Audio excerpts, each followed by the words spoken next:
सर्वे मांगल्ये मांगल्ये शिवे सर्वार्थ साधिके शरण्ये त्र्यंबके गौरी नारायणी नमोस्तुते। भक्तों, जय माता दी। आप सभी का भारतीय वंदिनी चैनल में स्वागत है। आज हम सब सभी मनोकामनाओं को पूर्ण करने वाले श्री दुर्गा सप्तशती के प्रथम अध्याय का श्रवण करने जा रहे हैं, परंतु उससे पहले हम सभी विनियोग तथा ध्यान का श्रवण करेंगे। प्रथम चरित्र के ब्रह्मा, ऋषि, महाकाली, देवता, गायत्री छंद, नंदा शक्ति, रक्तदंतिका बीज, अग्नि तत्व और ऋग्वेद के स्वरूप हैं।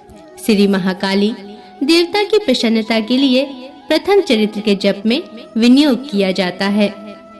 भगवान विष्णु के सो जाने पर मधु और कैटभ को मारने के लिए कमल जन्मा ब्रह्मा जी ने जिनका स्तवन किया था, उन महाकाली देवी का मैं सेवन करती हूँ। वे अपने 10 हाथों में खड्ग, चक्र, गदा, बाण, धनुष, परिघ, शूल, भुसुंडी, मस्तक और शंख धारण करती हैं। उनके 3 नेत्र हैं। वे समस्त अंगों में दिव्य आभूषणों से विभूषित हैं। उनके शरीर की कांति नीलमणि के समान तथा वे 10 मुख और 10 पैरों से युक्त हैं। मार्कंडेय जी बोले, सूर्य के पुत्र सवर्णी जो 8वें मनु कहे जाते हैं, उनकी उत्पत्ति की कथा विस्तार पूर्वक कहता हूँ, सुनो। सूर्य कुमार महाभाग सवर्णी भगवती महामाया के अनुग्रह से जिस प्रकार मनवंतर के स्वामी हुए, वही प्रसंग सुनाता हूँ। पूर्व काल की बात है। स्वरोचिष मनवंतर में सुरथ नाम के एक राजा थे, जो चैत्र वंश में उत्पन्न हुए थे। उनका समस्त भूमंडल पर अधिकार था। वे प्रजा का अपने औरस पुत्रों की भांति धर्म पूर्वक पालन करते थे। तो भी उस समय कोलाध्वंशी नाम के क्षत्रिय उनके शत्रु हो गए। राजा सुरथ की दंड नीति बड़ी प्रबल थी। उनका शत्रुओं के साथ संग्राम हुआ। यद्यपि कोलाध्वंशी संख्या में कम थे, तो भी राजा सुरथ युद्ध में उनसे परास्त हो गए।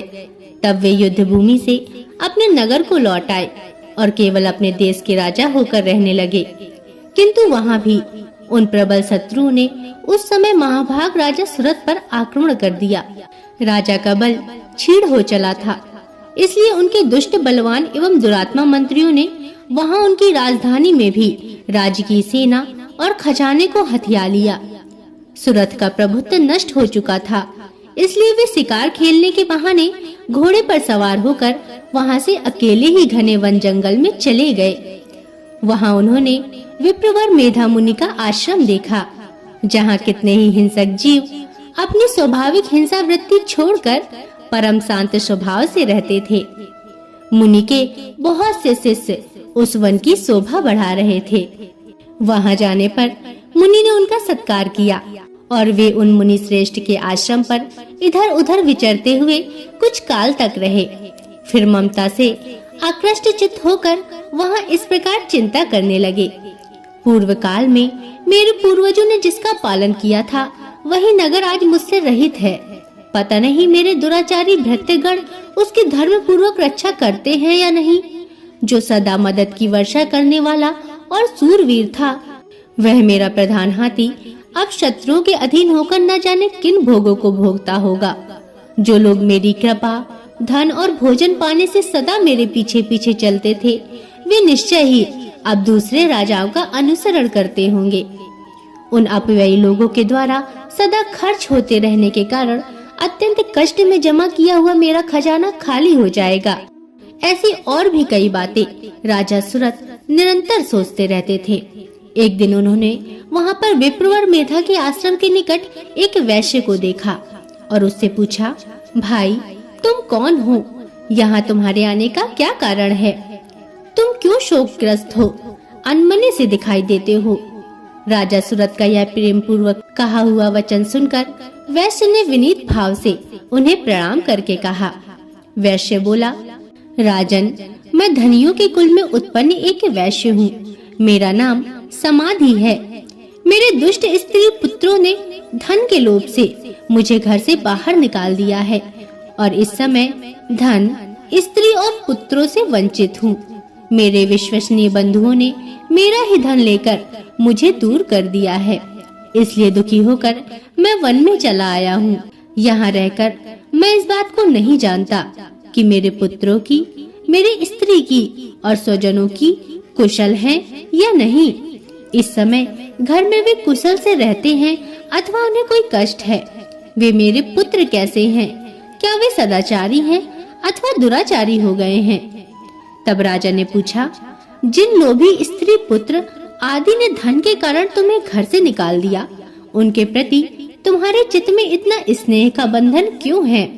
वैश्य बोला, आप मेरे विषय में जैसी बात कहते हैं वह सब ठीक है, किंतु क्या करूं, मेरा मन निष्ठुरता धारण नहीं करता। जिन्होंने धन के लोभ में पड़कर पिता के प्रति स्नेह, पति के प्रति प्रेम तथा आत्मीय जन के प्रति अनुराग को तिलांजलि दे मुझे घर से निकाल दिया, उन्हीं के प्रति मेरे हृदय में इतना स्नेह है। हे महामते, गुणहीन बंधुओं के प्रति भी जो मेरा चित्त इस प्रकार प्रेम मग्न हो रहा है, यह क्या है? इस बात को मैं जानकर भी नहीं जान पाता। उनके लिए मैं लंबी लंबी सांसें ले रहा हूँ और मेरा हृदय अत्यंत दुखी हो रहा है। उन लोगों में प्रेम का सर्वथा अभाव है, तो भी उनके प्रति मेरा मन निष्ठुर नहीं हो पा रहा। इसके लिए मैं क्या करूं? तब मार्कंडेय जी कहते हैं, हे ब्राह्मण, तदंतर राजाओं में श्रेष्ठ सुरथ और वह समाधि नामक वैश्य दोनों साथ साथ मेधा मुनि के सेवा में उपस्थित हुए और उनके साथ यथा योग्य न्यायपूर्ण विनय पूर्ण बर्ताव करके बैठे। तत्पश्चात वैश्य और राजा ने कुछ वार्तालाप आरंभ किया। राजा ने कहा, हे भगवान, मैं आपसे एक बात पूछना चाहता हूँ, कृपया करके उसे बताइए। मेरा चित्त अपने अधीन न होने के कारण वह बात मेरे मन को बहुत दुख देती है। जो राज्य मेरे हाथ से चला गया है, उसमें और उसके संपूर्ण अंगों में मेरी ममता बनी हुई है। हे मुनि श्रेष्ठ, यह जानते हुए भी कि वह अब मेरा नहीं है, अज्ञानी की भांति मुझे उसके लिए दुख होता है। यह सब क्या है? इधर यह वैश्य भी घर से अपमानित होकर आया है। इसके पुत्र, स्त्री और भृत्यों ने इसे छोड़ दिया है। स्वजनों ने इसका परित्याग कर दिया है, तो भी यह उनके प्रति अत्यंत हार्दिक स्नेह रखता है। इस प्रकार यह तथा मैं दोनों ही बहुत दुखी हैं, जिसमें प्रत्यक्ष दोष देखा गया है। उस विषय के लिए भी हमारे मन में ममता जनित आकर्षण पैदा हो रहा है। हे महाभाग, हम दोनों समझदार हैं, तो भी हम में जो मोह पैदा हुआ है, यह क्या है? विवेक शून्य पुरुष की भांति मुझ में और इसमें भी यह मूर्ता प्रत्यक्ष दिखाई देती है। तब ऋषि बोले, हे महाभाग, विषय मार्ग का ज्ञान सब जीवों को है। इस प्रकार विषय भी सबके लिए अलग अलग है। कुछ प्राणी दिन में नहीं देखते और दूसरे रात में नहीं देखते, तथा कुछ जीव ऐसे हैं जो दिन और रात्रि में बराबर देख सकते हैं। यह ठीक है कि मनुष्य समझदार होते हैं, किंतु केवल वे ही ऐसे नहीं होते। पशु, पक्षी और मृग आदि सभी प्राणी समझदार होते हैं। मनुष्य की समझ भी वैसी ही होती है जैसी उन मृग और पक्षियों की होती है। यह तथा अन्य बातें भी प्रायः दोनों में समान ही हैं। समझ होने पर भी इन पक्षियों को तो देखो, ये स्वयं भूख से पीड़ित होते हैं, फिर भी मोहवश बच्चों की चोंच में कितने चाव से अन्न के दाने डाल रहे हैं। हे नरश्रेष्ठ, क्या तुम नहीं देखते कि ये मनुष्य समझदार होते हुए भी लोभवश अपने कितने हुए उपकार का बदला पाने के लिए पुत्रों की अभिलाषा करते हैं? यद्यपि उन सब में समझ की कमी नहीं है, तथापि वे संसार की स्थिति बनाए रखने वाले भगवती महामाया के प्रभाव द्वारा ममतामय भंवर से युक्त मोह के गहरे गर्त में गिराए गए हैं। इसलिए इसमें आश्चर्य नहीं करना चाहिए। जगदीश्वर भगवान विष्णु की योग निद्रा रूपा जो भगवती महामाया है, उन्हीं से यह जगत मोहित हो रहा है। वे भगवती महामाया देवी ज्ञानियों के भी चित्त को बलपूर्वक खींचकर मोह में डाल देती हैं। वे ही इस संपूर्ण चराचर जगत की सृष्टि करता है और वह ही प्रसन्न होने पर मनुष्यों को मुक्ति के लिए वरदान देती हैं। वे ही परा विद्या, संसार बंधन और मोक्ष की हेतु भूता सनातनी देवी तथा संपूर्ण ईश्वरों की अधीश्वरी हैं। राजा ने पूछा, भगवान, जिन्हें आप महामाया कहते हैं, वे देवी कौन हैं? ब्राह्मण, उनका आविर्भाव कैसे हुआ तथा उनके चरित्र कौन-कौन हैं? ब्रह्मवेत्ताओं में श्रेष्ठ महर्षि उन देवी का जैसा प्रभाव हो, जैसा स्वरूप हो और जिस प्रकार प्रादुर्भाव हुआ हो, वह सब मैं आपके मुख से सुनना चाहता हूँ। ऋषि बोले, हे राजन, वास्तव में तो वे देवी नित्य स्वरूपा ही हैं। संपूर्ण जगत उन्हीं का रूप है और उन्होंने समस्त विश्व को व्याप्त कर रखा है। तथापि उनका प्रकट्य अनेक प्रकार से होता है। वे मुझसे सुनो। यद्यपि वे नित्य और अजन्मा हैं, तथापि वे देवताओं का कार्य सिद्ध करने के लिए प्रकट होती हैं। उस समय लोक में उत्पन्न हुई कहलाती हैं। कल्प के अंत में जब संपूर्ण जगत एकार्णव में निमग्न हो रहा था और सबके प्रभु भगवान विष्णु शेषनाग की सया बिछाकर योग निद्रा का आश्रय ले सो रहे थे, उस समय उनके कानों के मैल से दो भयंकर असुर उत्पन्न हुए, जो मधु और कैटभ के नाम से विख्यात हुए। वे दोनों ब्रह्मा जी का वध करने को तैयार हो गए और भगवान विष्णु के नाभि कमल में विराजमान प्रजापति ब्रह्मा जी ने उन दोनों को भयानक असुरों को अपने पास आया और भगवान को सोया हुआ देखा। तब एकाग्रचित होकर उन्होंने भगवान विष्णु को जगाने के लिए अनेक नेत्रों से निवास करने वाली योग निद्रा का स्तवन आरंभ किया, जो इस विश्व की अधीश्वरी, जगत को धारण करने वाली, संसार का पालन और संहार करने वाली तथा तेज स्वरूपा भगवान विष्णु की अनुपम शक्ति हैं। उन्हीं भगवती निद्रा देवी की भगवान ब्रह्मा स्तुति करने लगे।